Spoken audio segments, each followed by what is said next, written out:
The fancy doctor's office fell silent as Dr. Patel closed the file on his desk. Maxwell Thornton sat perfectly still in the leather chair across from him, his weathered hands gripping the armrests so tight his knuckles turned white. 6 months, maybe less, the doctor said gently. The cancer has spread too far. I'm sorry, Maxwell. Maxwell nodded once, his face giving away nothing. At 78, he'd faced countless business crises, but this was different. This was final. Treatment options, he asked, his voice steady despite the earthquake happening inside him. We can make you comfortable, Dr. Patel replied. But I won't lie to you. This isn't something we can beat. 20 minutes later, Maxwell sat behind the wheel of his old Bentley in the parking lot. He could have had a driver, he could afford an entire fleet, but he'd always preferred to drive himself. Control, that's what his life had been about. Now that control was slipping away. He pulled out his phone and stared at it. Who should he call first? Richard, his only biological son, or Maya, the girl he'd adopted 20 years ago? Maxwell started the car instead. He needed time to think. The drive to his estate took him past the original Thornton Industries factory, now a museum. He slowed down to look at it. 45 years ago, he'd been working there day and night, sleeping on a cot in the back office, fighting to turn his ideas into reality. Everyone had told him he was crazy to think he could compete with the big tech companies. Everyone except his wife, Lily. Lily, he whispered, allowing himself a rare moment of softness. What would you tell me to do now? Lily had died when Richard was just 5. Maxwell had tried his best to be both mother and father, but running a growing company had taken so much of his time. He'd given Richard everything money could buy, hoping it would make up for his absence. As he turned through the gates of his estate, Maxwell thought about the two very different paths his children had taken. Richard, now 45, had never worked a real job. Why would he? He had the Thornton name and unlimited access to the Thornton money.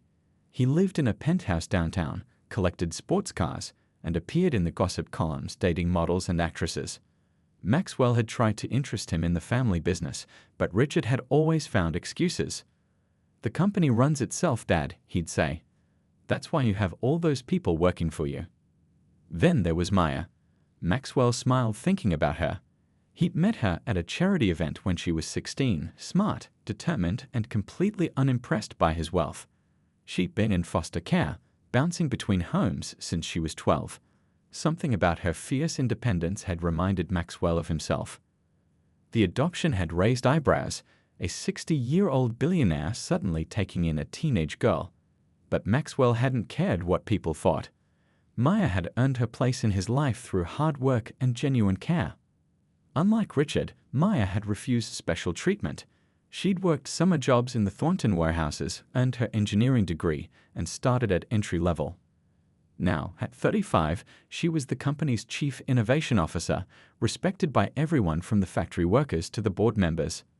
Maxwell parked in front of his house. Mansion really, though he hated that word. Big houses just meant more empty rooms when you were alone. As he walked inside, his housekeeper Mrs. Jean looked up with concern. You look tired, Mr. Thornton. Bad news at the doctor. Maxwell nodded, not ready to say the words out loud. I'll make you some tea, she said, hurrying to the kitchen. Maxwell went to his study and sank into his chair. 6 months. What could he accomplish in 6 months? What legacy would he leave behind? On his desk sat 2 framed photos. In one, a young Richard sat on his shoulders at a company picnic, both of them laughing. In the other, Maya stood proudly in her cap and gown at her college graduation, Maxwell beaming beside her. Maxwell picked up his phone again and dialed. Maya? Can you come over tonight? We need to talk.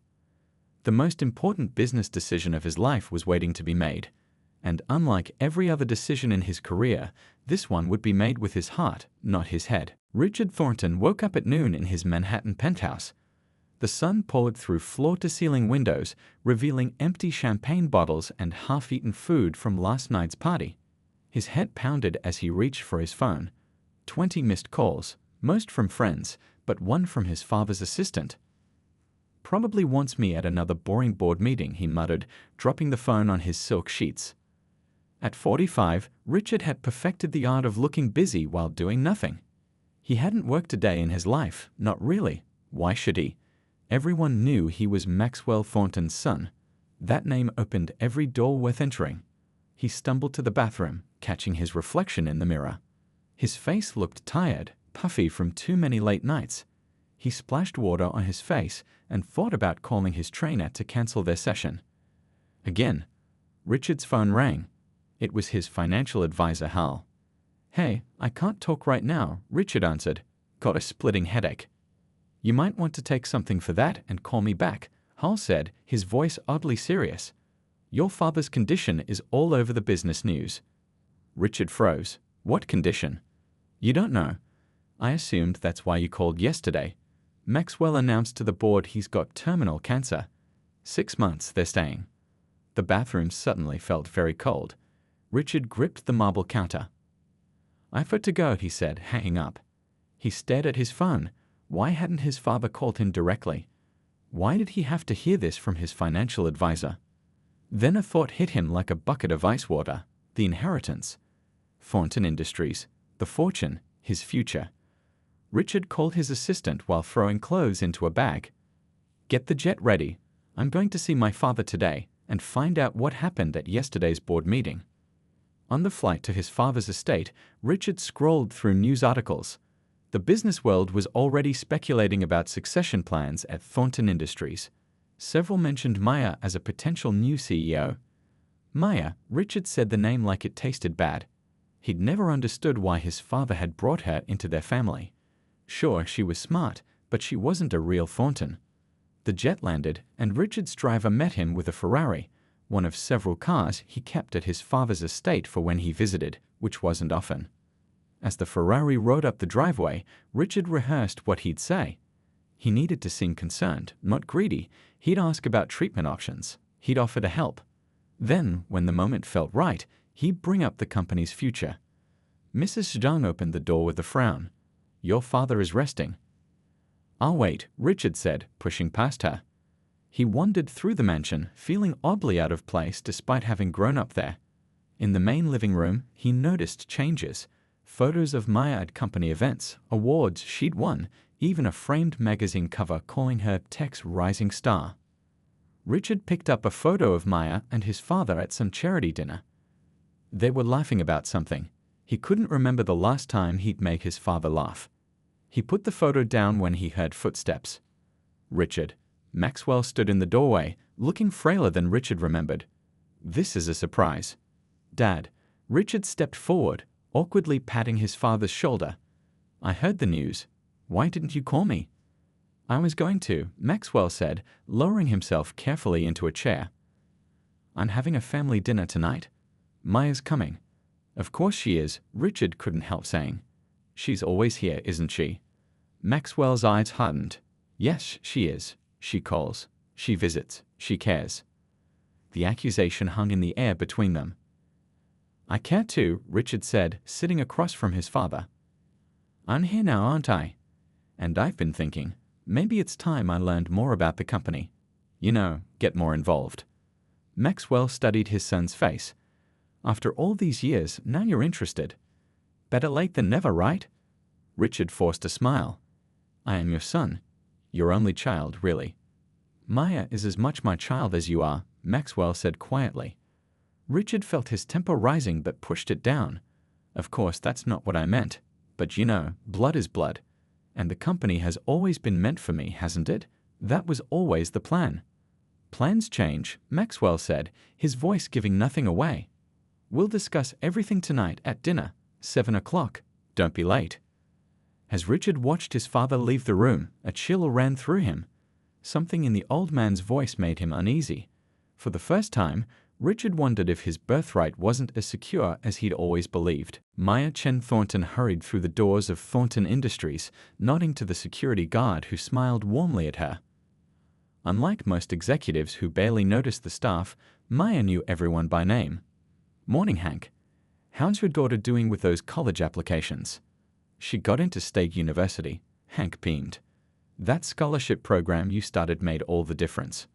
Maya squeezed his arm. "That's wonderful. Tell her I'm proud of her." In her office, Maya set down her worn leather bag that she'd had since college. She could afford designer things now, but what was the point? She preferred spending money on helping others. Her assistant knocked lightly on the door. The team's ready for the product review. Thanks, Liz. Maya grabbed her tablet and headed to the conference room where 12 engineers waited. Show me where we are with the new medical device, she said, sitting down. The team lead started his presentation. Maya listened carefully, asking sharp questions about costs and materials. When he mentioned a delay due to a component issue, she didn't get angry like most bosses would. Let's think outside the box, she said. What if we redesign this part using our 3D printers? We could make a prototype by the end of the week. The room buzzed with new ideas. This was why people loved working with Maya. She solved problems instead of placing blame.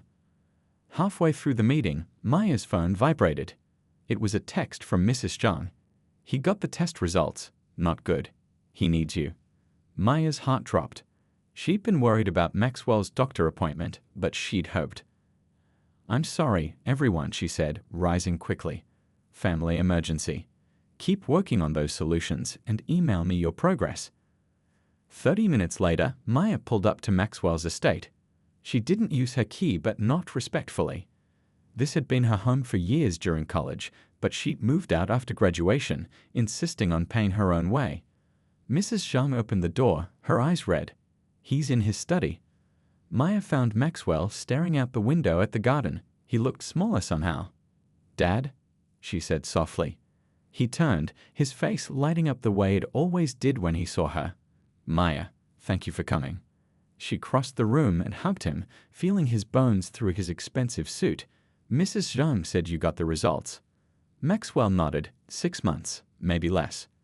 Maya's eyes filled with tears, but she blinked them away. Maxwell hated when people felt sorry for him. Then we have work to do, she said firmly. What treatments are they suggesting? I can research clinical trials. I know some doctors at the university hospital, though. Maya, Maxwell cut her off gently. It's too far gone. But I didn't call you here to talk about treatments. Then what? I need your help with something more important. He gestured to his desk covered with papers. The company, my legacy. Maya shook her head. Don't worry about that now. Let's focus on getting you the best care. There's no time for that, Maxwell said. Richard's coming for dinner tonight. I need you there. Maya tried not to show her reaction. She and Richard had never gotten along. He'd made it clear from the beginning that he saw her as an intruder. Is that wise? You need rest, not family drama. It's necessary, Maxwell insisted. There are things we need to discuss as a family.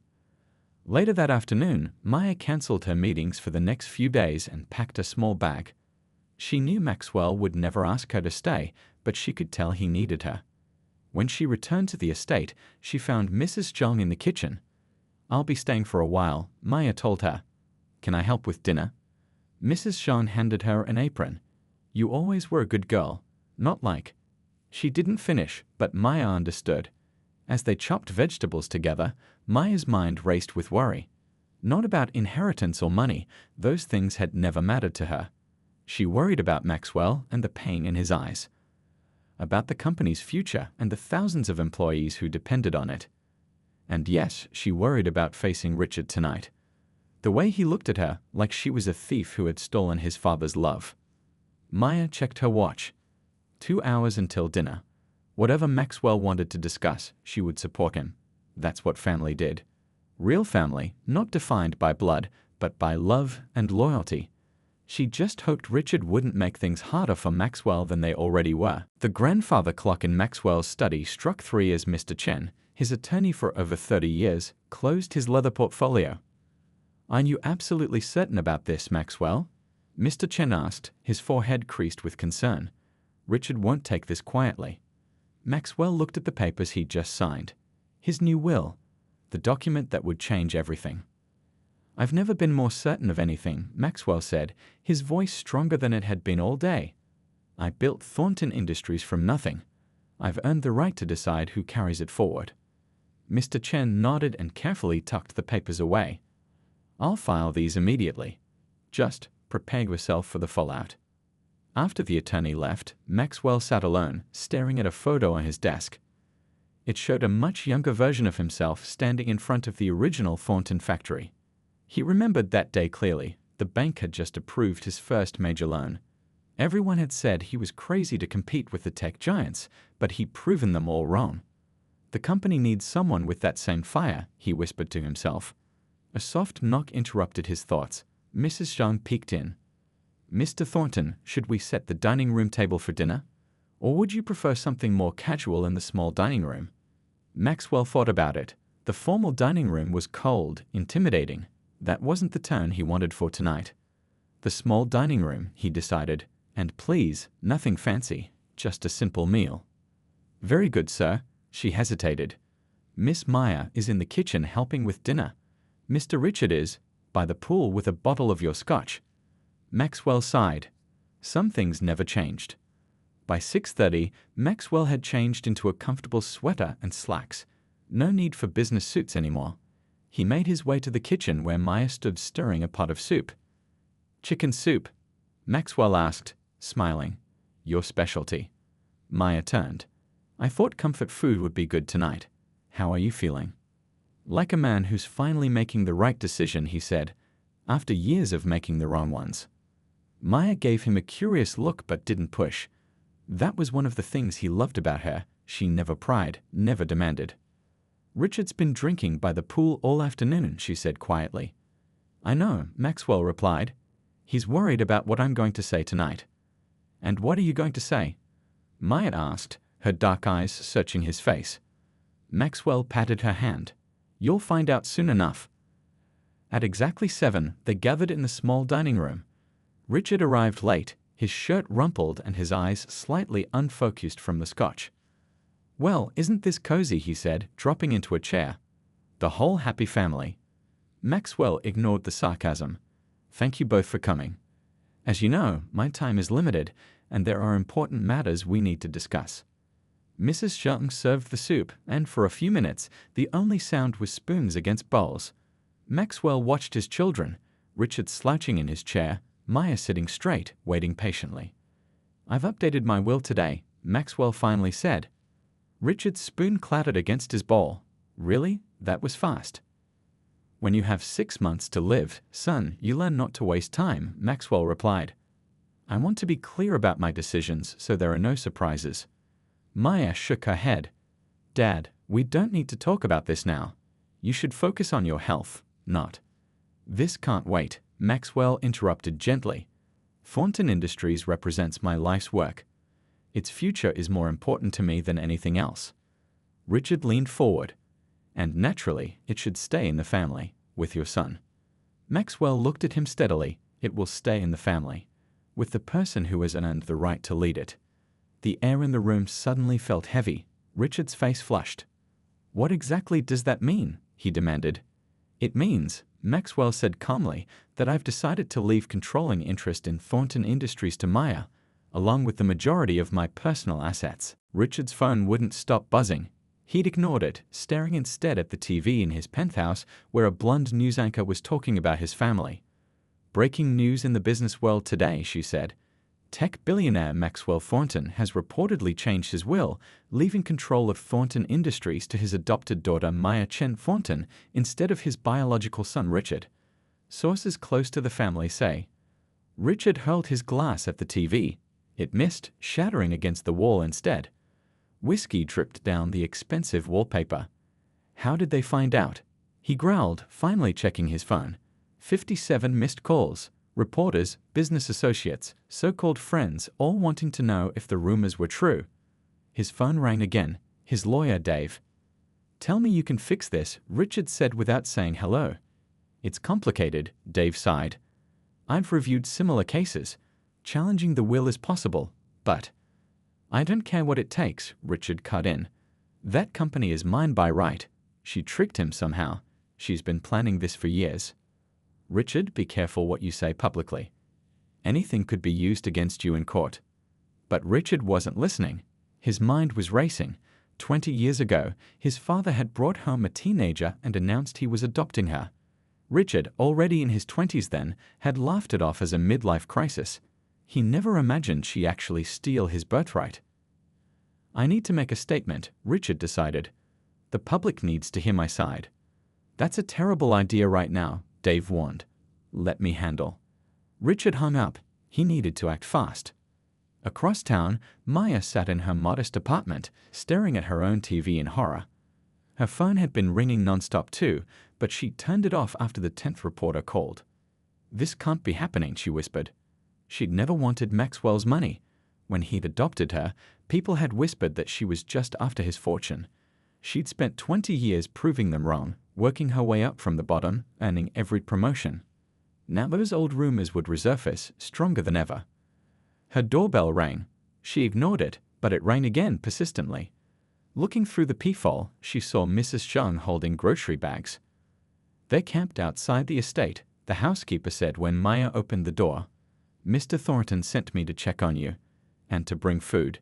You forget to eat when you're upset." Maya felt tears well up. Mrs. Zhang had been looking after her since she was 16. "How is he?" Maya asked, taking the bags. "Worried about you. The doctor came this morning. The stress isn't good for him." Mrs. Zhang's lined face creased with concern. "He wants you to come stay at the house." "I can't." Maya shook her head. "It would just make things worse. All those reporters. And Richard would think I'm trying to influence Dad even more." Mrs. Zhang snorted. "Mr. Richard hasn't visited his father more than twice a year for the past decade. Now suddenly he cares so much." "It's complicated," Maya said softly. "I understand why he's angry." "You're too kind," Mrs. Zhang replied. "Always have been." After Mrs. Zhang left, Maya turned her phone back on. Hundreds of notifications flooded in. Scrolling through, her stomach dropped when she saw a news alert. Richard Thornton to hold press conference about father's suspicious will change. She quickly dialed Maxwell. "Have you seen the news? Richard's going public," she said when he answered. "I've seen it." Maxwell's voice sounded tired. "I expected this." "Dad, I don't want your money. Call Mr. Chen and change it back. This isn't worth." "Maya," Maxwell interrupted gently. "This was never about the money. It's about the company. About who will take care of people when I'm gone." "But the scandal, the media, it's hurting you. And when Richard talks to reporters—" "Let him talk," Maxwell said. "The truth will come out in the end." At exactly noon, Richard stood before a crowd of reporters in the lobby of his building. Cameras flashed as he stepped up to the microphones. "Thank you all for coming," he began, his voice steady despite the drinks he had earlier. "As you know, my father Maxwell Thornton is gravely ill. It's a difficult time for our family, made worse by recent developments." He paused for effect. "My father built Thornton Industries from nothing. His greatest wish was always for it to remain in the family. Now, influenced by others taking advantage of his illness, he's being manipulated into giving away his life's work to someone who isn't even his real child." The reporters scribbled furiously. "I've always respected my father's wishes," Richard continued, conveniently forgetting the many times he'd ignored Maxwell's pleas to join the company. "But I cannot stand by while he's being taken advantage of in his vulnerable state. I'll be taking legal action to ensure my father's true wishes are honored." "Mr. Thornton, are you saying your sister has undue influence over your father?" a reporter called out. Richard's jaw tightened. "She is not my sister. And yes, that's exactly what I'm saying." Across town, Maya watched the press conference with growing horror. Her phone rang, the office calling for the 20th time. She'd taken a personal day, but the company was in chaos with the news. She answered finally, deciding it was time to stop hiding. "This is Maya," she said firmly. "Call an emergency board meeting for tomorrow morning. I'll be there." She might not have wanted this inheritance, but she wouldn't let Richard destroy what Maxwell had built. Some fights you couldn't walk away from, even if you wanted to. The nights were the hardest for Maxwell.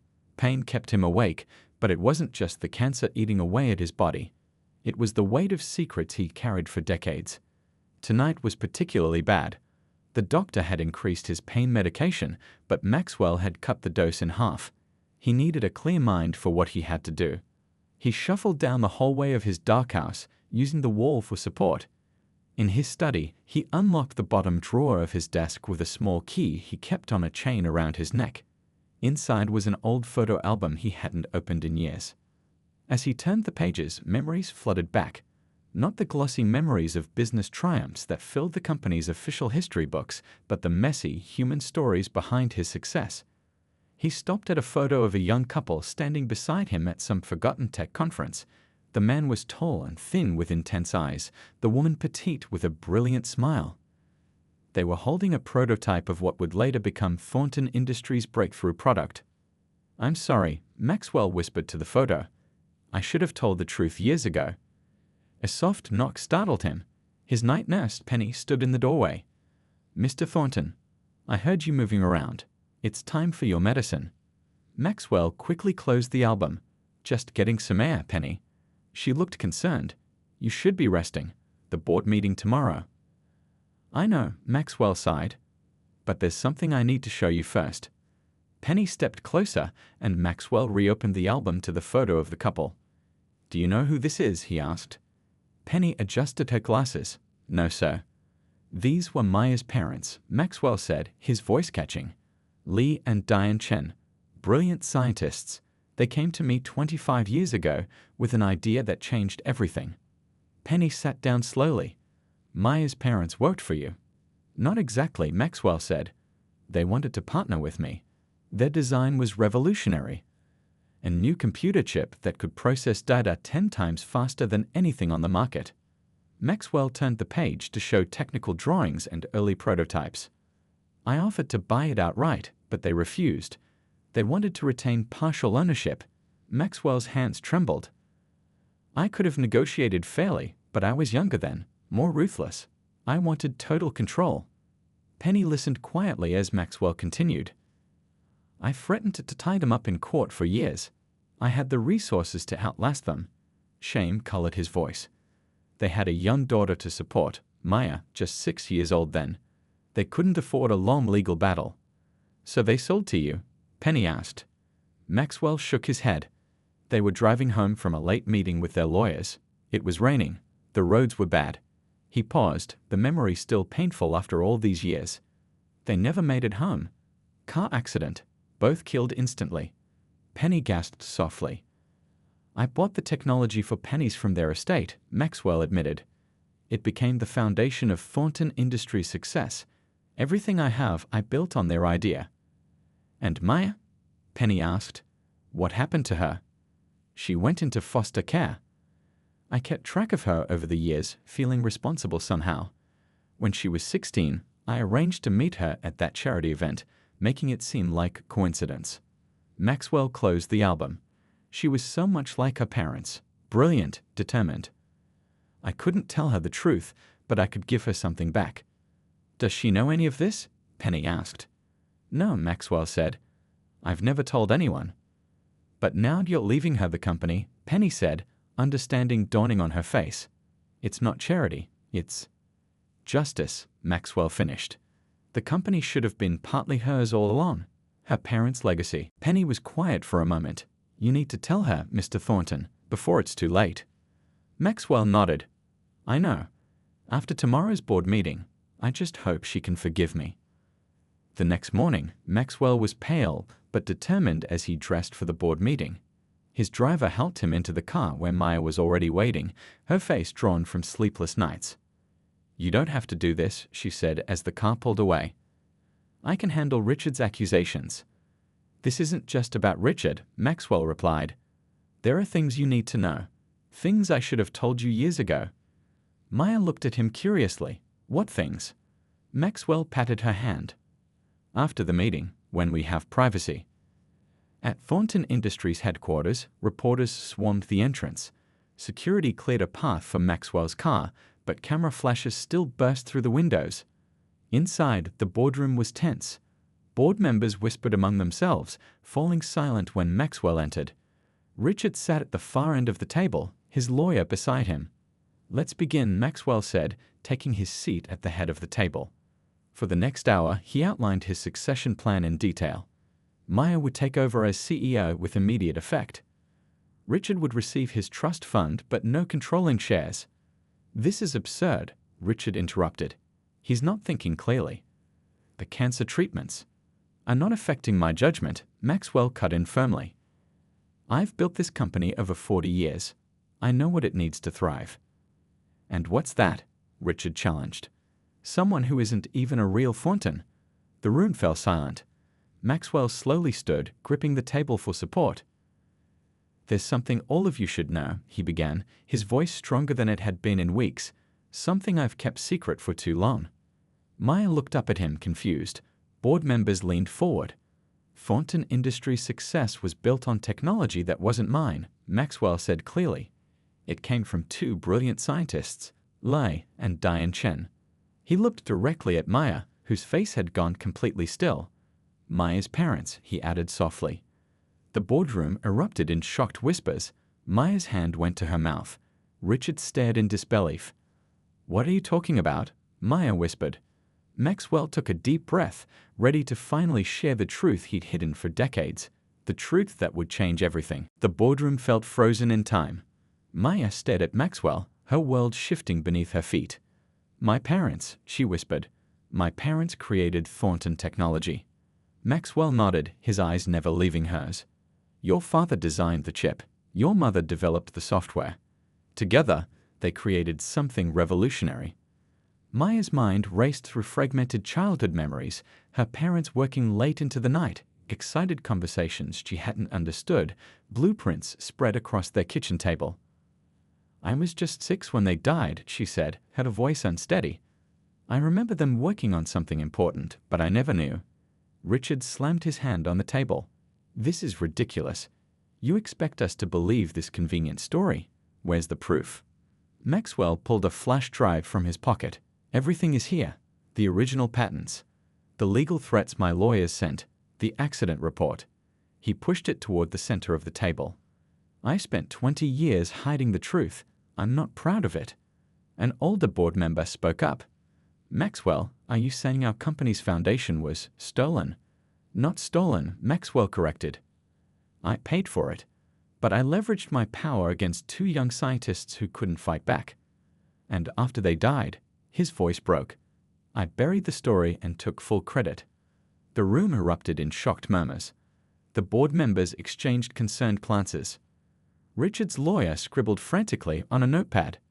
Maya stood up, her chair scraping loudly on the floor. "I need some air." She walked out, her legs barely supporting her. Finding an empty office, she closed the door and leaned against it, tears streaming down her face, not from sadness, but from a strange sense of connection. After 20 years as an orphan, her parents had suddenly become real again. A soft knock came at the door. She knew who it was before opening it. "Maya," Maxwell said, looking older than she'd ever seen him. "I know this is a shock." "Why?" she asked simply. "Why didn't you tell me years ago?" Maxwell's shoulders sagged. "At first, it was shame. Then fear you'd hate me.